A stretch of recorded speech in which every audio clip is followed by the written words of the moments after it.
Nilinaw ni Senador Cheese Escudero ang ilang isyong ibinabato sa relasyon nila ni Heart Evangelista. Kabilang na riyan ang intrigang niregaluhan umano niya ang aktres ng trailer van at ng relong milyong-milyong piso ang halaga. Ang Starbite sa Tedilar, Santiago.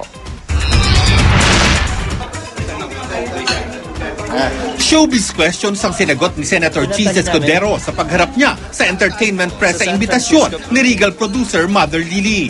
Nilinaw ng senador ang maraming isyong kinasasangkutan niya at ng girlfriend na si Heart Evangelista. Isa na rito ang tungkol sa umano'y pagli-live-in daw nila ng kasintahan. Itinanggi ng senador na niregaluhan niya si Heart ng trailer van at ng relong nagkakahalaga ng 5 milyong piso. Hindi po totoo yan.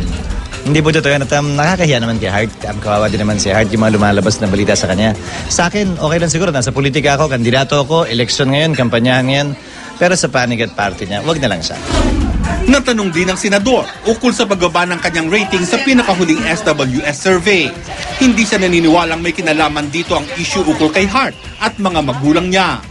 Ang rason kung bakit kami bumaba, walang kinalaman yan sa relasyon o personal kong relasyon kay Heart. Mas naniniwala tingin namin, yun ay bumaba dahil hindi tulad ng ibang kandidato. Hindi ganun karami ang advertisement namin kung mapapansin niyo. Lars Santiago, GMA News.